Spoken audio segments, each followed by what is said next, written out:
This debonair, silver-maned man is Mick Garris. The gentle voice and erudite demeanor make sense in conjunction with this Renaissance man, who is an author, musician, filmmaker, and vegan. So why is his most frequent collaborator this wild-eyed maniac who has created some of the most terrifying passages ever set to the page? Find out on this episode of Deadly Duos.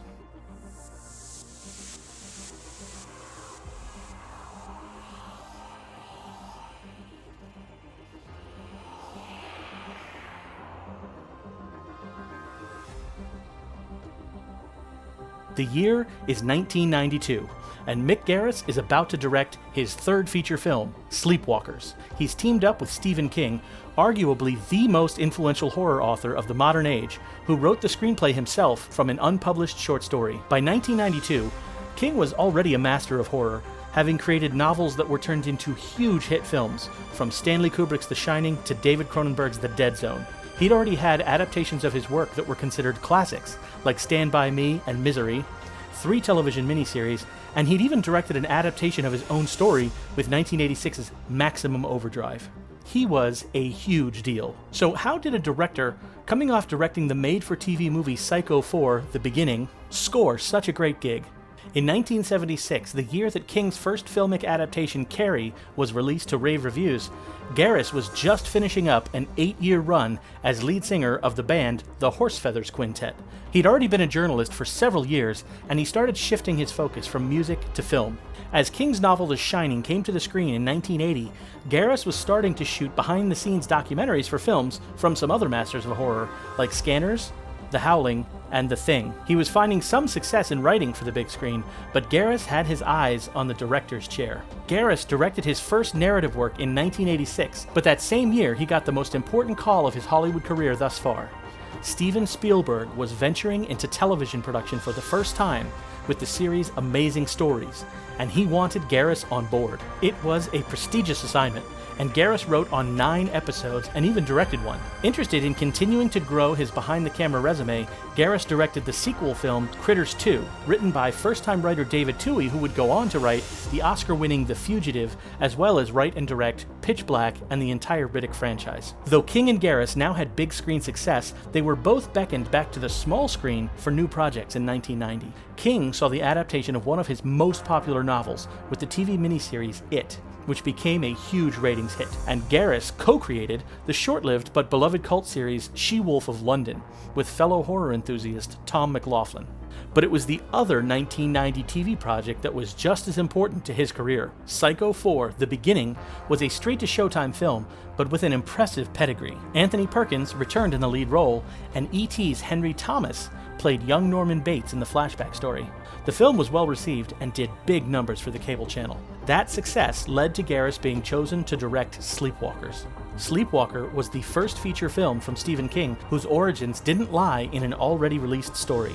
The film starts off dark and brooding, with a fantastically otherworldly performance from Alice Krige. The film gets wild in the final act, with some big set pieces that are impressive in their scope and execution. King himself had a cameo in the film, along with fellow horror icons John Landis, Tobe Hooper, Joe Dante, and Clive Barker. Though King appeared in the movie, he didn't have much direct contact with Garris during the production. However, he was pleased with the final results. Sleepwalkers doubled its budget at the box office, proving that even untested King material had legs on the big screen. And less than a year later, Garris would add another notch to his belt with Disney's family spookfest Hocus Pocus, which Garris had written 8 years earlier, but finally reached the big screen in 1993 and became a beloved Halloween classic. But even that success could not prepare Garris for the challenge of what came next. ABC wanted to bring King's biggest tale to life in an epic 4-night, 8-hour miniseries. 1994's The Stand was an enormous undertaking, one of the most ambitious projects in television history,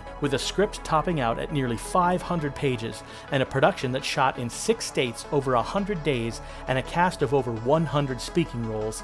The project would be daunting to any filmmaker. Add to that the rabid love for the source material that could spell trouble for anyone trying to adapt it, and Garris had his work cut out for him. He delivered big time. The series was a massive hit, with all 4 parts scoring nearly 20 million viewers, and reviews speaking well of the gigantic and complex production. It was even nominated for 6 Primetime Emmys, winning 2 for makeup and sound mixing. Aside from King himself and 2 uncredited powerhouse performances from Ed Harris and Kathy Bates, the film also boasted cameos from directors John Landis, Sam Raimi, and Child's Play director Tom Holland. King himself was having a pretty good year in 1994 outside of The Stand as well. Writer-director Frank Darabont brought The Shawshank Redemption to the screen, and it was nominated for 7 Academy Awards, including Best Picture. 1995 and 1996 were interesting years for King. They brought the excellent but unfortunately underseen Dolores Claiborne, which teamed King and Bates for a 3rd time. The film still holds up well and is one of the rare King films focused primarily on female characters. What doesn't hold up as well are handfuls of sequels that companies pumped out in reaction to the King popularity boom. Garris didn't direct anything in those 2 years, probably because he was taking a 2-year nap to recover from making The Stand. But his next directing gig paired him up with King and horror author Clive Barker. He adapted a short story from each of them for the horror anthology TV movie Quicksilver Highway, linking them through a storyteller character played by Christopher Lloyd. But that wasn't it for Garris's output and partnership with King in 1997. They worked on 2 other projects that year. The first was Michael Jackson's intended horror follow-up to his hugely successful Thriller. Directed by Stan Winston and written by Winston and Garris from a concept created by Stephen King and Michael Jackson, Ghosts was originally intended as a music video tie-in with Addams Family Values.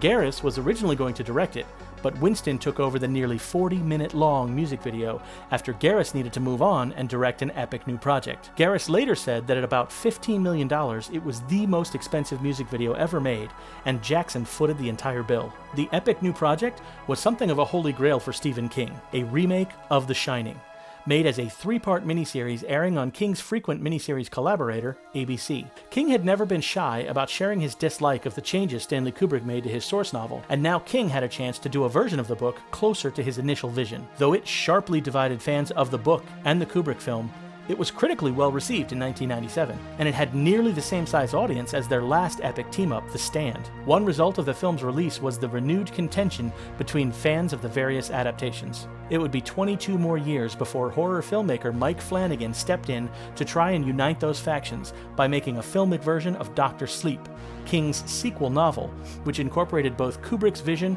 and the one that King and Garris brought to life. Their next collaboration, a full 7 years later, would be haunted by real-life tragedy. Riding the Bullet was a feature film Garris made after his own father passed away and after he had received news that his wife's mother had a serious illness. He also worked on the project as a sole writer, and the first time he'd read the original story, it was right after King was hit by a van and nearly killed, so the film had a somberness that the previous films hadn't. It was the first of their collaborations that wasn't an unmitigated success, but it is an effective and heartfelt film that is certainly deserving of reevaluation and rediscovery. Their next collaboration, written by King and based on his novel, Garris directed the TV movie Desperation. Though well received critically, the movie was in competition with the new glut of reality programming, and the ratings were a drop-off from their previous collaborations. It would be 5 more years before they worked together again, with 2011's adaptation of King's book, Bag of Bones. In that time, the TV landscape had changed. Major networks had gotten out of the miniseries game and leaned into serialized dramas, and the series was unfortunately relegated to finding a cable TV home, ending up on A&E. Though it did well for a network of that size, audiences couldn't find the movie, lost in a sea of channel options and little advertising push. The critically well-received film was the last of the King and Garris collaborations to date. But is there still hope for more from this deadly duo? Well, King popularity is currently at its highest peak in years, with it smashing box office records, a new version of Creepshow airing on Shudder, and popular TV series like Mr. Mercedes, Castle Rock, and The Outsider keeping fans entertained. And we know Garris and King are still friends. For the 25th anniversary of The Stand, Garris had King on his podcast Postmortem, which is the only podcast interview King has ever done. So I have a feeling their days of working together aren't over quite yet. What project would you like to see them collaborate on? Let us know. And we'll see you again next time on Deadly Duos.